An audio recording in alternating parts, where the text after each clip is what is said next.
안녕하세요. 트렌드 코리아 톡톡 진행을 맡은 고혜림입니다. 이번 시간에는요, 정말 아름다운 목소리에 길을 걷던 분들도 고개를 돌리게 만드는 그러한 목소리를 가지고 계신 분이죠. 가수 숯별정아님과 함께 이야기하는 시간 가져보도록 하겠습니다. 안녕하세요. 네, 안녕하세요. 반갑습니다.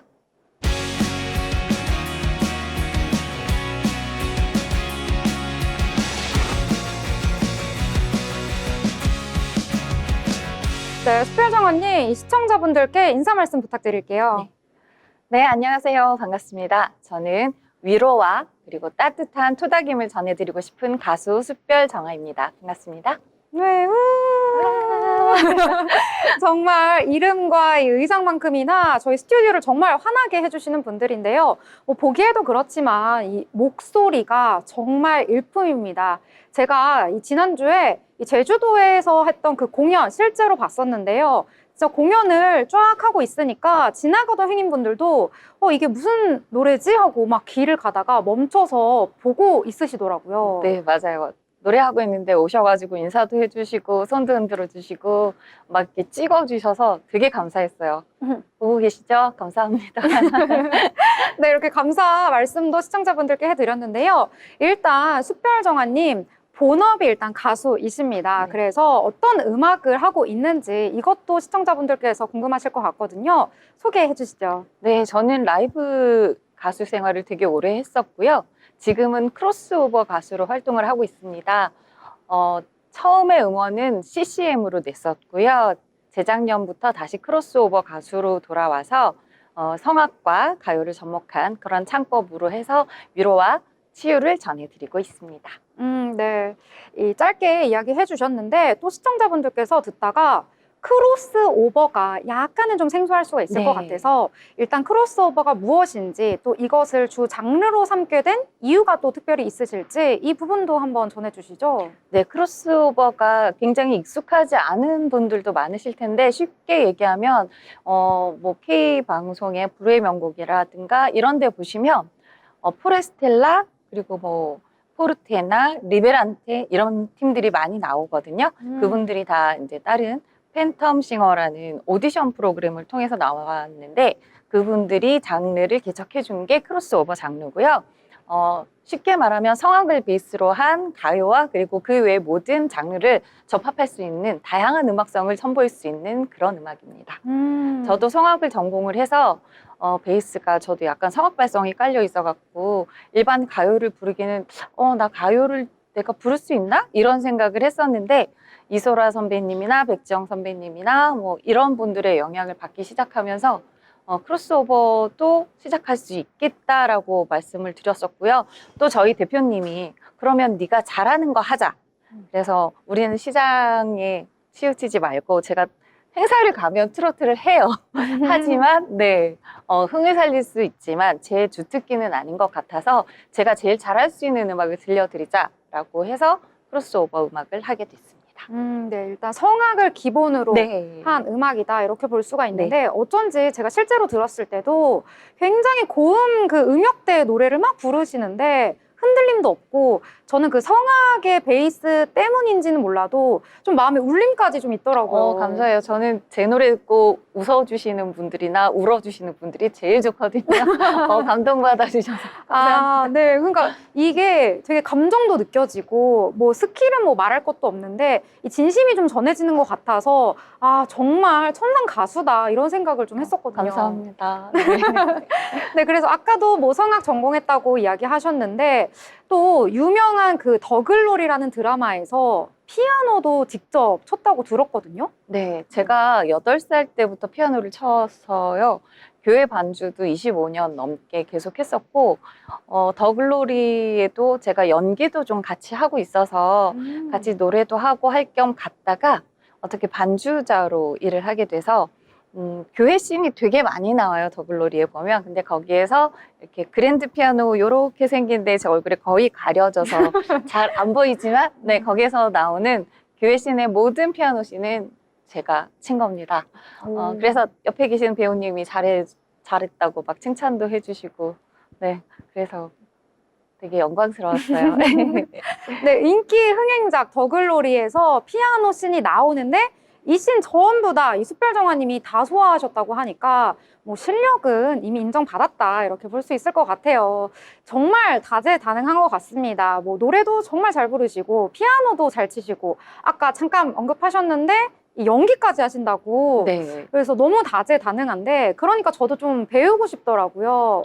노래를요. 뭘 어떻게 알려드릴까요? 그래서 노래를 좀 네. 잘할 수 있는 방법, 뭐 꿀팁 이런 거 잠깐 전수해 주실 수 있을까요? 노래를 잘할 수 있는 방법은 제일 먼저는 자신감이고요. 저도 아직도 막 떨기도 되게 많이 떨고, 뭐 행사를 가거나 아니면 그냥 공연을 가면 되게 자신 있게 부르는데 되게 조용하게 뭐 교회에서 특송을 한다거나 아니면 어디서 오디션을 본다거나 이러면 저도 아직 많이 떨거든요.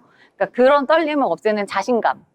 그게 제일 중요하고요. 그래야 내 실력을 120%, 150% 보여줄 수 있는 것 같아요. 그리고 날계란 도우비 저는 잘 모르겠어요. 드실 거면 깨끗하게 씻어서 드시고요. 드시기 직전에 목을 많이 안 쓰시는 게 중요하고 배심으로 불러라 막 이러잖아요. 그냥 낮은 음, 높은 음 이런 스킬은 제가 개인적으로 연락하시면 알려드리도록 하겠습니다. 우선은 자신감과 유전입니다. 아, 네, 일단은 뭐 자신감 1번으로 갖추고, 그 다음에 이 목 관리를 좀 잘 해야 되니까, 뭐 섭취하는 음식이나 음료 이런 데도 신경 써라, 이런 이야기인 것 같습니다. 플러스 날계란 대신에 좀 깨끗하게 씻어서 먹어라, 라는 내용까지 추가해 주셨습니다. 자, 그렇다면 숯별정아님, 지금도 너무 다양한 활동하고 계시지만, 또 이루고 싶은 목표나 아니면 개인적인 소망, 이런 것도 좀 있을 것 같아요. 어떨까요? 네, 제가 정말 하고 싶었던 게 사실은 CCM이에요. 저는 어렸을 때부터 크리스찬으로 살아서 CCM 음원을 낼 수 있었던 첫 음원이 저한테는 참 기쁜 일이었고요. 제가 잘하는 것 중에 하나가 가사로 이렇게 사람들의 마음을 울리는 거거든요. 그래서 제가 힐링 요정이라는 별명도 얻었고, 아까 우리 아나운서님도 잠깐 얘기하셨지만 들으면서 감동이 있었다고 해주셔서 제가 나는 그런 쪽으로 조금 더 열심히 해야겠다 그런 생각을 해서 조만간에 CCM을 다시 준비하게 될 것 같아요. 저희 대표님이랑 지금 하고 있는 작업이 끝나면 곧 새로운 음악으로 다시 찾아뵐 수 있을 것 같고요. 그 CCM과 또 여러분을 향한 제가 갖고 있는 별의 노래라든가 아니면 마음을 울릴 수 있고 토닥토닥 해드릴 수 있는 그런 음악으로 전국으로 공연도 다니고 노래도 가서 불러드리고 안아드릴 수 있는 게 저의 가장 큰 희망이고 소망입니다. 네. 지금 듣고 있는데 진짜 진심이 와닿아서 저도 이 말을 경청하게 되고 정말 마음이 잘 느껴져서 꼭 숯별정아님의 노래를 들으면서 저도 힐링과 위로를 좀 받고 싶다 이런 생각을 좀 했습니다. 자, 이렇게 되게 겸손하게 말씀해 주시지만 실제로 노래 들어보면은 실력이 정말 엄청나시거든요. 감사합니다. 그래서 또 이렇게 은연중에 그런 말씀하셨어요. 뭐 성공하고 싶다 막 이러면서 성공에 네. 대한 이야기도 저한테 잠깐 들려주셨었는데 네. 이 이야기도 좀 자세하게 듣고 싶어요. 네, 제가 저희 집에서 둘째 딸인데 저는 평생을 지금 저희 부모님이랑 같이 살고 있거든요. 그래서 제가 효도를 하고 싶은데 저는 그냥 애교 떨고 아직도 어리광 부리고 가서 뽀뽀해 드리고 뭐 맛있는 거 가끔 같이 먹으러 다니고 그리고 챙겨 드리고 빼빼로데이, 화이트데이, 발렌타인데이 저희 부모님 결혼기념일 이런 거는 이제 저희 집에서 되게 큰 행사거든요. 그래서 제가 이렇게 챙겨드리고 가족들 생일 챙기고 이런 걸로만 효도를 하고 있는데 그 외에 제가 조금 더 마음과 그 모든 사람이 사랑하는 현금과 조금 더 제 마음을 많이 표현해드릴 수 있게 부모님한테 저는 정말 효도하고 싶어서 성공하고 싶다는 얘기를 많이 하거든요. 정말 진심이에요. 저는 저희 부모님이 건강하실 때 맛있는 것도 많이 사드리고 싶고 어디 모시고 다니고도 싶고 우리 딸 성공했다고 기뻐하시는 모습도 좀 보고 싶고 엄마 아빠 사랑합니다. 네, 너무 또 속 깊은 이야기까지 해주셨습니다. 저희가 한 분 한 분 모시고 또 인터뷰도 하고 그 분에 대해서 알아보는 시간을 갖는데요. 이렇게 이야기를 듣다 보니까 이 숯별정아님이 어떠한 마음으로 음악을 하시는지, 이 음악을 통해서 많은 분들에게 어떠한 것을 전달하고 싶으신지, 이 내면의 따뜻함까지 정말 듣는 분들 모두에게 다 느껴질 것 같다, 이렇게 생각이 드는데요. 자, 그렇다면 노래를 너무나도 사랑하시고 음악을 좋아하시는 숯별정아님, 혹시 다시 태어난다면 음악을 또 하실 건지 이것도 한번 여쭤보고 싶어요. 네, 저는 다시 태어나도 노래를 할 것 같아요. 제가 진짜 어렸을 때부터 피아노 치고 노래하는 거에 너무너무 좋아해서 3살, 4살 때부터 손님이 오면 엄마 치맛자락을 붙잡고 엄마 나 노래하면 안 돼? 엄마 나 노래하면 안 돼? 이걸 맨날 했대요. 그래서 그러니까 귀여우니까 시켜주고 귀여우니까 시켜주고 했는데 이런 끼가 있었던 거죠. 저희 고모가 또 그리고 가수셨어요. 지금은 돌아가신 지 조금 됐는데 이미 가수 활동을 활발하게 하셨었고 그 고모의 끼를 제가 물려받은 것 같고요. 그래서 저도 다시 태어나도 정말 저는 저희 대표님이랑 처음 계약할 때 그랬어요. 나는 진짜 간절한 사람이 필요하다 그렇게 얘기를 하셔서 저는 노래를 못하면 죽을 것 같습니다. 그렇게 말씀을 드렸더니 하자 이렇게 계약이 성사가 된 거거든요. 예, 그런 마음을 알아봐 주셔서도 감사하고 저는 정말 다시 태어나도 노래하고 피아노 치고 음악하는 사람으로 살아갈 것 같아요. 네. 또 이렇게 좋은 말씀까지 함께 해주셨습니다. 정말 음악 DNA가 그냥 흐르고 있다. 이렇게 정리를 해볼 수 있을 것 같은데요. 자, 그렇다면 숯별정아님 또 시청자분들께 많은 이야기를 하셨지만 이제 마지막으로 못한 이야기나 아니면 네. 하고 싶은 이야기가 있으시다면요? 네, 제가 친한 단골집에 갔는데, 우리 언니 이제는 성공해야지 그러시더라고요. 그러면서 이제 TV에도 많이 나오고 내가 소문 많이 내줄게 이렇게 얘기하시는데 정말 감사했어요. 그렇게 해서 정말 TV에도 많이 나오고 저희 주위 분들이 우리 정아 이제 드디어 알아보는 사람이 많아졌어. 그러고 같이 기뻐해 주시는 그런 일들이 조금 더 많았으면 좋겠습니다. 제가 언제 어디든 불러만 주시면 열심히 찾아가서 또 열심히 노래할 테니까 네, 숯별정아 많이 기억해 주시고 많이 사랑해 주시고 또 많이 위로도 받아주세요. 따뜻하게 안아드리겠습니다. 감사해요. 네, 지금 뭐 진정성 있는 이야기 너무 많이 해주셨는데 제가 또 얘기 많이 해봤었잖아요. 근데 정말 또 평상시엔 유쾌하신 분이거든요. 그래서 유쾌하고 재미도 있고 뭐 노래도 너무 잘 부르고 하니까 많은 분들 또 숯별정아님 불러주시면 고마울 것 같습니다. 전국에 계신 모든 분들 한번 연락 주시면 또 숯별정아님께서 직접 가셔서 즐겁게 노래도 부르시고 많은 분들께 위로의 시간도 갖는 그런 노래를 홍보 요정 선사해 해주시네요. 드린다고 합니다. 네, 제가 홍보까지 같이 해드렸는데요. 저희 이렇게 숯별정아님 제가 뭐 이야기는 아까 많이 나눴다고 했지만 이렇게 또 속 깊은 이야기까지 들을 수 있어서 너무나도 뜻깊은 시간이었던 것 같습니다. 이렇게 음악부터 시작해서 이 개인적인 이야기까지 정말 다 같이 들어보는 시간 가졌는데요. 음악으로 많은 분들에게 힐링, 뭐 치유, 그다음에 위로, 행복 이런 것들을 선사해드리는 분이니까요. 가수 숯별정아님 많이 찾아주시고요. 네. 한마디만 더. 네. 네. 제가 되게 오래된 싱글맘인데요. 저희 아이가 지금 서운해하고 있을 것 같아서 예찬아 엄마가 많이 많이 사랑해. 네, 감사합니다. 마지막에 갑자기 네. 엔드까지. 이거 편집하시면 안 될 것 같은데요. 하지 말아주세요. 네, 그러면 제가 마무리를 하려고 했었는데. 자, 그렇다면 오늘 숯별정아님의 다양한 이야기 들어봤습니다. 뭐 음악에 관련된 이야기부터 개인적인 이야기까지 정말 진심 어린 그 이야기들 다 들어볼 수 있었는데요. 많은 분들께 힐링과 치유의 시간 함께 할 수 있다고 하니까요. 별의 노래부터 내년에 발매 예정인 CCM까지 함께 해주시면 고마울 것 같습니다. 함께 해주신 숯별정아님 고맙습니다. 감사합니다.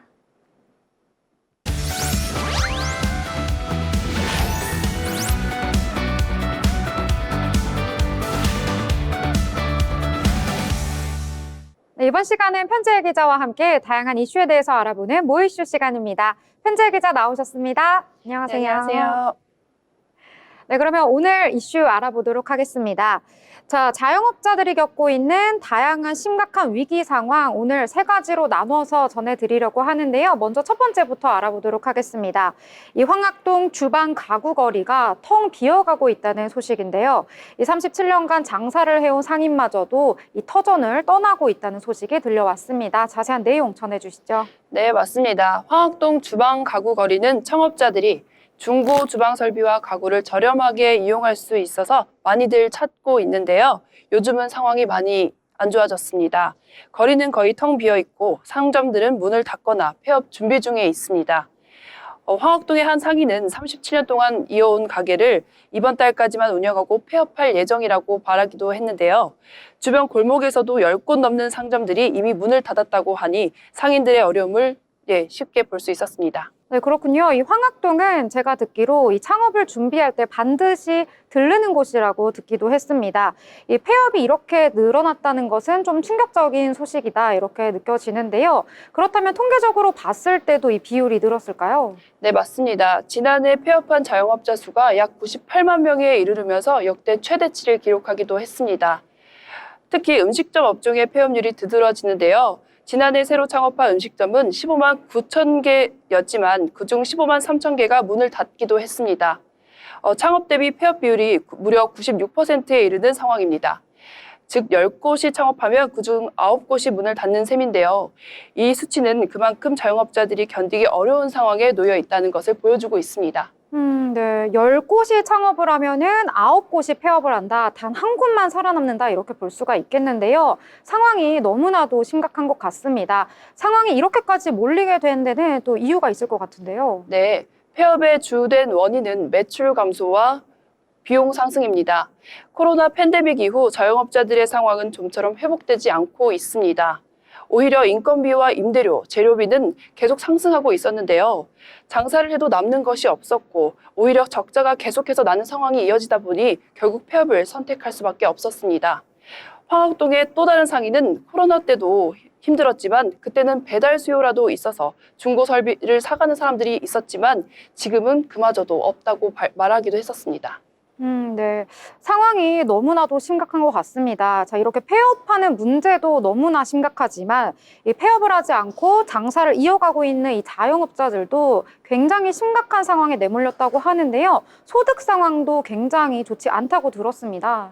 네, 자영업자들의 소득 상황이 매우 심각한 상황입니다.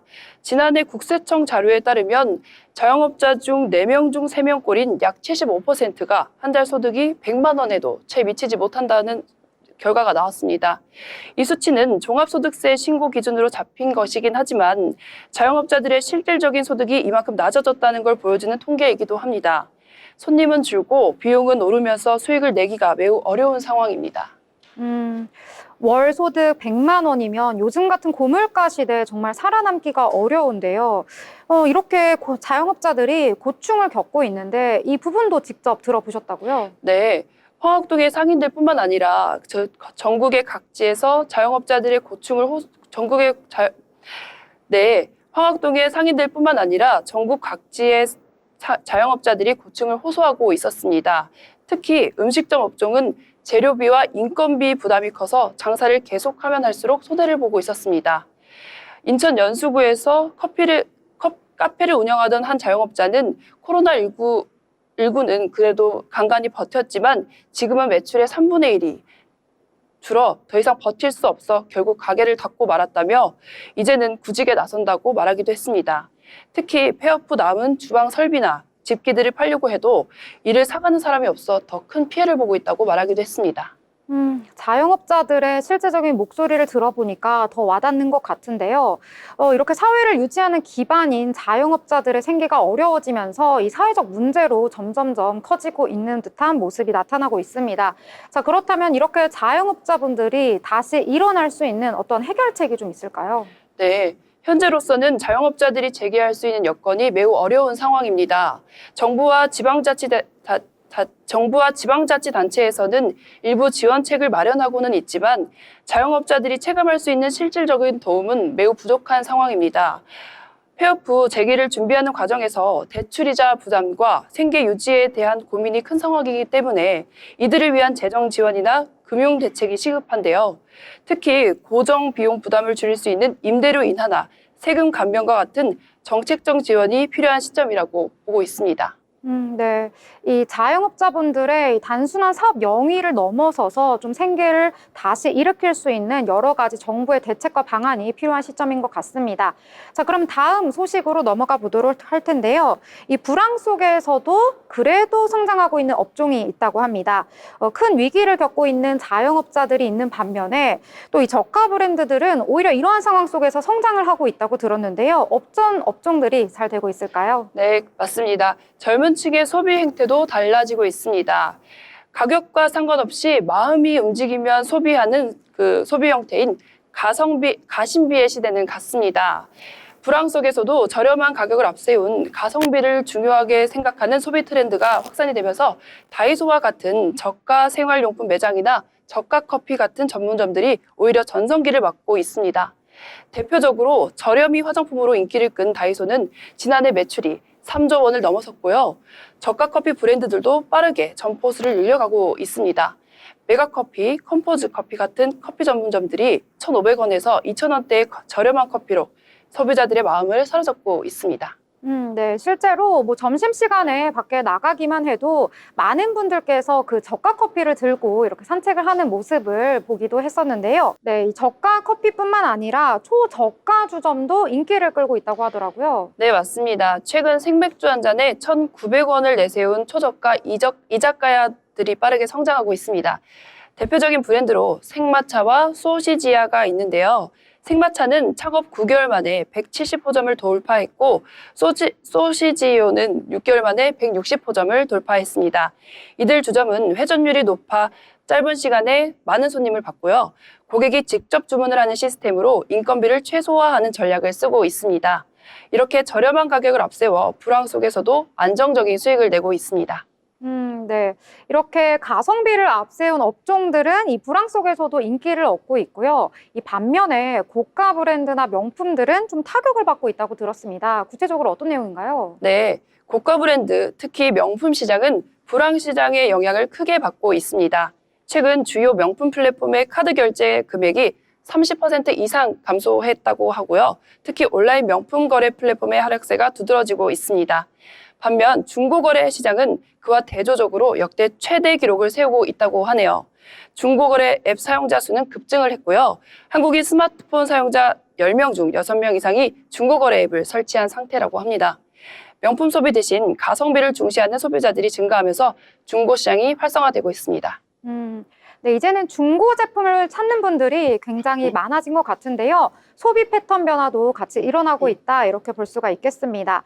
이 자영업자들의 위기와 반대로 이 저가 브랜드 성장, 결국에는 이 불황 속에서 서로 다른 양상을 보여주고 있는 거네요. 네, 맞습니다. 네, 맞습니다. 자영업자들은 매출 감소와 비용 상승으로 큰 어려움을 겪고 있지만 저가 브랜드나 중고거래 시장은 그 틈새에서 오히려 성장하고 있었습니다. 소비자들이 불황 속에서 가격을 더 중요하게 생각하면서 명품이나 고가 브랜드 대신 저렴한 대안을 찾고 있는 것입니다. 결국 고물가 시대가 길어지면서 소비 패턴이 근본적으로 변화하고 있다고 보고 있습니다. 네, 이렇게 오늘은 자영업자들의 위기, 또 이러한 불황 속에서도 살아남고 있는 저가 브랜드의 인기까지 폭넓게 살펴보는 시간 가져봤습니다. 이 폐업이 급증하고 자영업자들의 소득이 줄어드는 상황에서 결국에는 정부와 사회가 나서서 이 지원책을 마련해야겠다, 이러한 생각이 드는 시점인데요. 오늘 이렇게 이야기 전해주신 편지일 기자와는 인사 말씀드리겠습니다. 감사합니다. 감사합니다.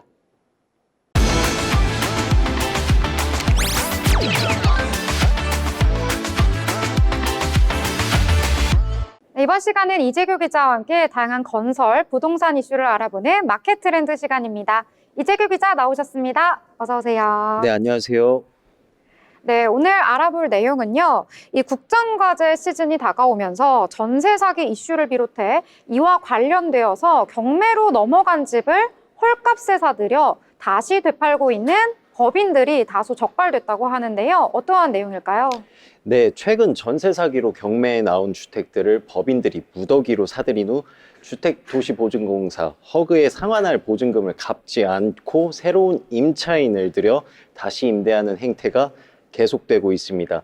제2의 빌라왕 사태가 우려된다는 지적과 함께 국민의힘 상임위 국토교통위원회 소속 김은혜 의원은 허그로부터 제출받은 자료에 따르면 2022년부터 지난달까지 수도권에 9,000채 이상의 전세 사기 피해 주택이 경매로 나왔고 대부분의 주택은 여러 번 유찰되어 감정가의 10% 이하로 낙찰되었다고 밝혔습니다. 낙찰을 받은 법인들은 대입연재금을 상환하지 않은 채 주택을 임대하여 수익을 내고 있었는데요. 예를 들어 A법인은 감정가 1억 5천만 원인 빌라를 226만 원에, 또 다른 B법인은 감정가 3억 원짜리 빌라를 905만 원에 낙찰받아 임대 수익을 올리고 있었습니다. 허그는 낙찰자에게 새로운 임대차 계약을 체결하거나 자금을 확보해 보증금을 자발적으로 상환하도록 유도하고 있지만 사실상 전세 사기 피해는 계속될 가능성이 커지고 있다고 합니다. 네, 문제가 굉장히 심각한 것 같습니다. 2022년부터 지난달까지 이 수도권에서 9,000채 이상이 경매로 나왔다고 하니까요. 이 양이 굉장히 많다라고 볼 수 있는데 이러한 상황 속에서 이 피해 주택에 거주하고 있는 세입자분들은 이 퇴거 위기에 처했다고요? 예, 맞습니다. 문제는 허그가 경매 낙찰자에게 새로운 임대차 계약을 체결하도록 유도하고 있어 제2의 전세 사기 가능성을 키우고 있다는 점입니다. 만약 허그가 보증금을 회수하기 위해 재경매를 진행하게 되면 새로운 세입자들은 예기치 않게 퇴거 요구를 받을 수 있습니다. 네. 그렇다면 또 궁금한 게 이 허그의 보증금 회수 비율은 어떻게 될까요? 허그의 보증금 전액 회수 비율은 해마다 감소하고 있었습니다. 2022년에는 15%였던 회수 비율이 지난해는 약 9%, 올해는 상반기 기준으로 0.2%에 그쳤습니다. 한편 이번 사건과 관련된 법인들은 특정 로펌을 통해 허그와의 소송도 불사하고 있는 상황입니다. 허그는 낙찰자에게 179건의 지급 명령을 신청했고 이 중 144건은 소송으로 이어졌습니다. 국감에서 김은혜 의원은 허그의 보증제도가 제2의 빌라왕과 전세 사기범들의 먹잇감이 되고 있다며 신속하고 과감한 형사조치와 제도적 보완이 필요하다고 강조했습니다. 네, 말씀해 주셨다시피 지금 제도적 개선이 굉장히 시급한 것 같습니다. 이 국토부가 이 피해자들을 돕기 위해서 새로운 제도도 마련하고 있다고요? 네, 맞습니다. 정부가 경매로 확보한 차익을 통해 피해자들을 지원하겠다는 건데요. 전세 사기 피해자가 정부의 경매를 통해 받은 낙찰가와 감정가의 차액으로 보상을 받을 수 있게 됩니다. 오는 11월 11일부터 시행될 전세 사기 피해자 지원 및 주거 안정에 관한 특별법 개정안이 그 핵심입니다. 이 개정안에 따르면 LH가 전세 사기 피해자의 우선 매수권을 인수해 해당 주택을 경매로 낙찰받고 그 차액을 피해자에게 지원하는 방식입니다. 이때 차액에서 관리비와 수수료는 제외됩니다. 또 국토부 관계자는 이번 제도를 통해 피해자들이 보다 원활하게 피해를 회복할 수 있도록 지원하겠다고 하였습니다. 감정가는 전세 사기 피해자와 감정평가사 협회가 추천한 감정평가사가 평가한 평균액을 기준으로 삼겠다라고 밝혔습니다. 또한 개정안에는 피해자가 보상을 받은 후 취소 절차에 대한 내용도 포함되어 있는데요. 피해자는 임차 보증금을 전액 돌려받은 경우 피해자 지위의 취소 철회 절차를 거쳐야 합니다. 이를 위해 국토부에 결정문을 제출하고 60일 이내에 반납하여야 합니다. 네. 국토부에서는 이번 제도를 통해서 좀 실질적으로 회복을 할 수 있도록 하는 것을 기대하고 있는데요. 계속해서 좀 지켜봐야 할 것 같습니다. 자, 그렇다면 워낙 집값이 비싸다 보니까 많은 분들이 또 전세 계약을 하잖아요. 그래서 기자님께서 좀 주의해야 될 점 준비하셨다고요? 네, 전세 사기를 피하기 위해 좀 저희가 염두해야 될 사항들을 체크해 보았는데요. 전세 사기를 피하려면 첫 번째로 계약 전 주변 부동산의 매매가와 전세가를 비교해야 합니다. 만약 시세가 비슷하거나 차이가 없다면 위험 신호일 수 있습니다. 부동산의 설명만 믿지 말고 국토부 실거래가 시스템이나 부동산 앱을 통해 직접 확인하는 것이 좋습니다. 두 번째로 집주인의 채무 상태를 확인하는 것이 중요합니다. 채무가 있는 경우 해당 부동산이 경매에 넘어갈 수가 있으며 이때 세입자는 보증금을 돌려받지 못할 위험에 처할 수 있습니다. 이를 확인하기 위해선 부동산 등기부 등본을 발급받아 근저당권이나 전세권이 설정되어 있는지 여부를 파악해야 합니다. 마지막으로 세금 체납 여부 확인도 중요합니다. 집주인이 세금을 체납하고 있을 경우 세입자의 전세 보증금보다 세금이 우선 변제될 수가 있습니다. 과거에는 세입자가 이를 확인하기 어려웠으나 이제는 국토부 홈페이지나 세무서를 통해 집주인의 동의 없이도 확인할 수가 있습니다. 다만 임대차 계약서가 필요하므로 계약 후에 확인해야 하는 제한이 있습니다. 네, 세 가지 잘 알려주셨는데요. 일단 주변 부동산의 매매가와 전세가 비교를 하는 것이 중요하고요. 또 집주인의 채무 상태 확인하시고 또 세금을 납부를 잘 했는지까지 파악을 하셔야 된다. 이 세 가지 꼭 유념하시면 좋을 것 같습니다. 자, 계속해서 전세 사기 피해 소식 전해지고 있는데요. 이 계약 후에 세금이나 체납과 관련한 다른 알지 못했던 정보가 있다면 이 계약을 해지할 수 있다고 하니까 이 점도 참고를 하시면 좋을 것 같고요. 이 사전 점검과 또 계약 전에 특약에 필요한 내용을 꼭 넣는 것도 중요하다고 하니까요. 잊지 마시길 바라겠습니다. 마지막으로 기자님께서 또 추가적으로 하고 싶은 말씀이 있으시다고요? 네, 제 주변 지인도 최근에 전세 사기 피해를 당해 얼마 전 살고 있던 주택이 경매에 넘어갔는데요. 유찰이 되었지만 참 안타까운 현실을 이루 말할 수가 없습니다. 가까운 주변에 전세 사기 피해자들이 있을 정도로 피해자의 규모가 굉장히 크다고 인지되고 있는데 이 피해자들의 고통이 지속되고 있는 가운데 정부의 적극적인 지원책이 실효성을 발휘할지를 주목해야 할 것 같습니다. 끝으로 철저한 정보 확인을 통해 대항유권을 갖추고 안전한 전세 계약을 체결하는 것이 중요하다고 당부드리고 싶습니다. 네, 말씀해 주신 것처럼 먼 이야기가 아니고요. 내 주변에서도 충분히 일어날 수 있는 일이기 때문에 많은 분들의 관심이 필요할 것 같습니다. 자, 이렇게 오늘 함께 해주신 이재규 기자와는 마무리하도록 하겠습니다. 기자님, 감사합니다. 네, 감사합니다.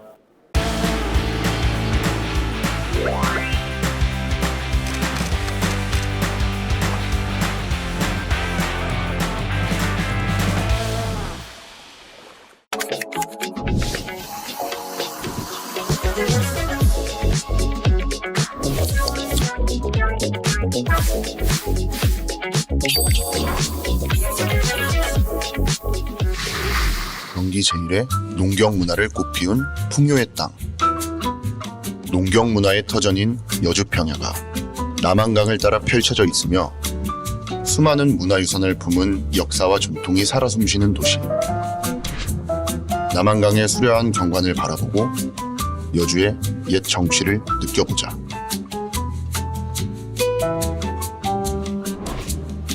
명실공히 도자기의 고장이라 불리는 여주.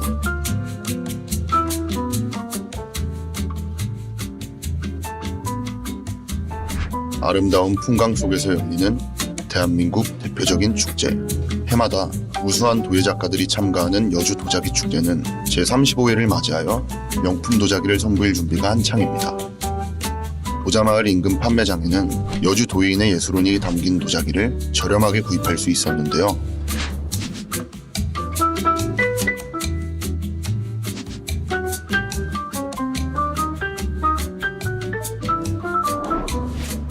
여주는 도자기의 주 원료인 고령토가 풍부한 쌀이산 근처의 도공들이 몰리며 곳곳에 도예마을이 형성되었습니다. 생활도자기의 고장 우악동 증터 도자마을. 도예마을이라는 명칭답게 집마다 세워진 굴뚝이 인상적이네요. 평면 도자기로 장식된 벽화도 새롭게 느껴졌습니다. 흙에 혼불을 넣은 예술로 표현하기도 하며 뜨거운 1200도 이상의 고온에서 소송하는 과정을 거치며 온전한 형태로 건조되는 도자기. 화분과 생활도예, 청자와 술병 등 다양한 종류의 도자기. 도자기는 쓰임새에 충실하면서도 아름다운 예술품입니다. 마을회관 앞에는 더 이상 쓸 수 없는 도자 조각으로 정자와 의자가 새롭게 탄생했습니다. 하지만 오늘은 공장이 아닌 공방에서 선생님께 배워볼 예정입니다. 도자기 체험을 진행하기 위해 도자기 공방에 찾아왔습니다. 도자마을 인근 판매장에서 구입한 컵이 생각나서 직접 만들어 보려 합니다.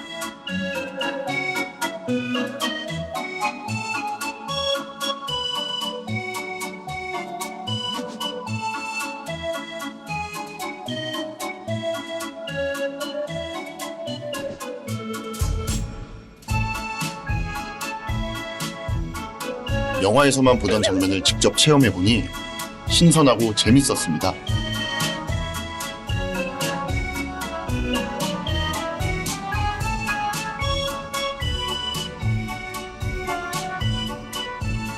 이 과정은 컵을 하나의 일정한 모양으로 만들기 위해 계속해서 틀을 잡고 있는 과정입니다.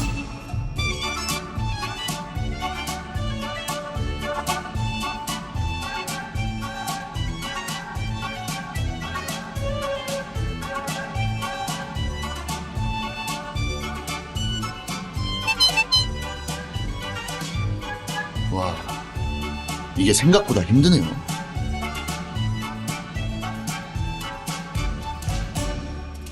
같은 과정을 반복하니 점점 팔이 저려왔습니다.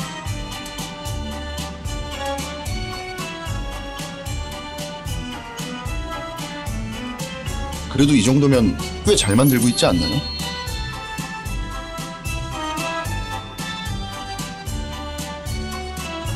제가 만지면 계속 갈라지더라고요. 그래서 호기롭게 도전했던 마음이 점점 작아져만 갔습니다.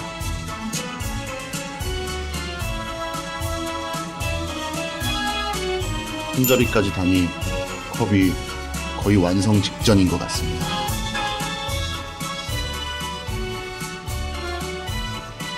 선생님께서 많은 도움을 주셨고 그 결과 성공적으로 컵을 만들 수 있었습니다. 여주에서 도자기를 구경도 하고 만드는 체험도 하면서 하루를 알차게 보내봤는데요. 정말 제대로 힐링되는 시간이었어요. 여주시에는 전시나 즐길 거리가 굉장히 잘 갖춰져 있으니까요. 여러분들도 한번 방문하셔서 즐겨보시는 걸 추천드리겠습니다. 오늘 영상은 여기까지 하겠습니다. 그럼 안녕!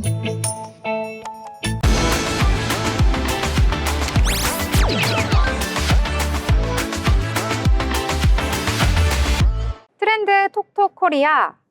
이번 시간에는 성장하는 2025 경제대전망 30대 경제 트렌드를 쓰신 분입니다.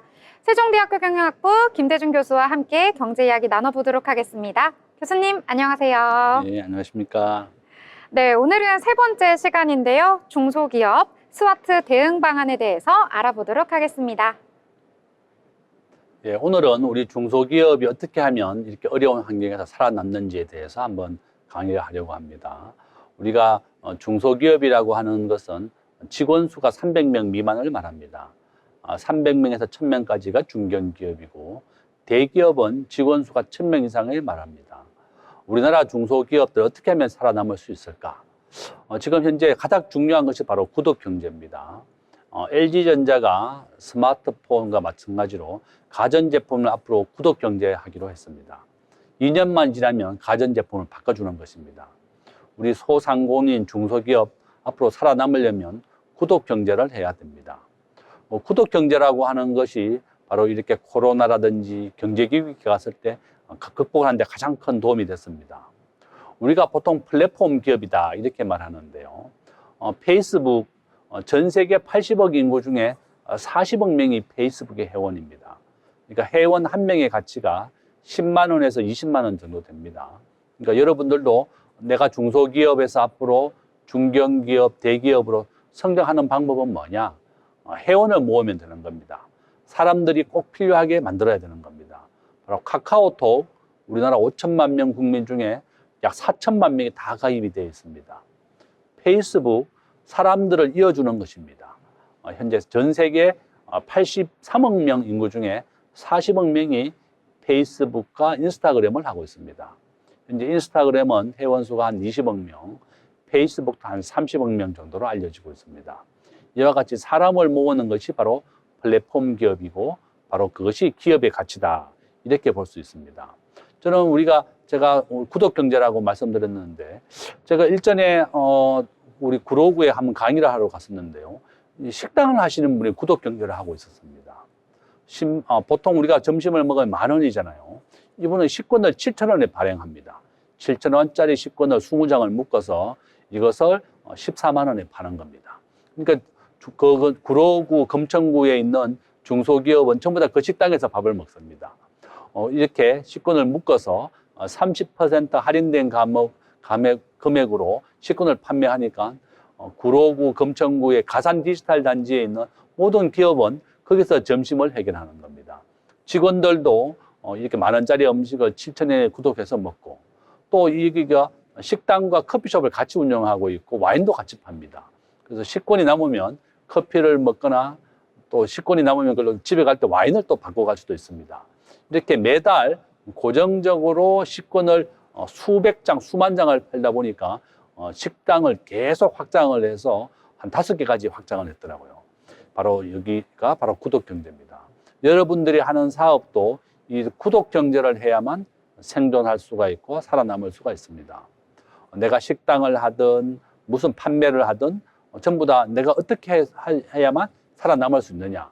바로 안정적으로 매달 현금이 들어오고 안정적으로 매출이 발생하는 구독 경제를 해야만 이제 살아남을 수가 있다. 지금 현재 우리가 넷플릭스 매달 10,000원씩 구독을 하고 있습니다. 넷플릭스를 10,000원을 내게 되면 무한대로 우리가 영화를 볼 수가 있습니다. 이와 같이 여러분들이 하고 있는 사업을 내가 일정한 금액을 받고 안정적으로 매출이 발생하게 해야 됩니다. 또한 소상공인들 지금 재래시장에 가시면요. 5명 이내의 기업을 우리가 소상공인이라고 부릅니다. 편의점도 되고 작은 가게도 되는데요. 과일 파시는 분들이 절반 정도가 지금 온라인에서 물건을 팔 수가 있습니다. 이제는 우리나라 전체 소매 시장이 한 600조 원 정도 되는데요. 전체 소매의 40%가 온라인에 팔리고 있습니다. 저 역시도 이마트에는 가족이 놀러 가서 영화도 보고 맛있는 것도 먹지만 물건을 사는 것은 쿠팡이나 온라인에서 하고 있습니다. 온라인이 전체 소매액의 절반 가까이 차지하고 있고 앞으로 70%까지 증가하게 될 것입니다. 여러분들이 팔고 있는 물건을 온라인에서도 꼭 물건을 팔아야만 살아남을 수가 있다. 지금 오프라인으로서 물건만 팔아서는 절대 살아남을 수가 없습니다. 그래서 여러분들이 구독 경제를 해야 되겠다. 내가 안정적으로 매출이 발생할 수 있게 하고 10%, 20% 할인이 되더라도 구독 경제를 해야 되겠고 또 온라인으로도 물건을 팔아야 되겠습니다. 절대 내가 오프라인으로만 해서는 지금 생존할 수가 없고 코로나 때는 우리가 90% 오프라인이 다 어려워졌습니다. 무조건 온라인만 물건을 팔 수 있었다. 앞으로 이런 온라인에 대한 비중은 계속 증가하게 됩니다. 한국의 쿠팡 지금 시가총액 한 70조 원 정도 됩니다. 배달의 민족 10조 원, 마켓컬리 3조, 오아시스 한 2조 원 정도 됩니다. 이와 같이 쿠팡과 야놀자는 지금 현재 쿠팡은 이만 미국에 상장을 했고 야놀자는 미국에 상장을 올 연말에 합니다. 미국에 상장을 하게 되면 한국에 상장한 것보다 10배 정도 더 가치를 평가해 주고 있고 또 미국은 창업자에 대해서는 의결권을 10배 정도 더 인정을 해 줍니다. 그러니까 한국에 상장하는 것보다 미국에 상장을 하게 되면 안정적으로 내가 경영을 할 수가 있고 또 시가총액도 한국에 상장한 것보다 10배 정도 더 많이 평가를 해 줍니다. 글로벌 주식 비중이 미국이 60이고 한국은 1%밖에 안 되기 때문에 당연히 한국보다는 미국에 상장했을 때 10배 정도 더 평가를 많이 해준다. 지금 세계적인 기업, 애플, 마이크로소프트, 아마존, 넷플릭스 있는데요. 전부 다 세계 경제를 주도하고 있습니다. 전부 다 구독 경제를 하고 있습니다. 지금 애플 TV 10,000원 정도 냅니다. 우리가 한 $10 정도 내는데요. 그다음 애플 페이, 그다음 애플 스마트폰도 있죠. 이렇게 하고 있고 아마존도 마찬가지입니다.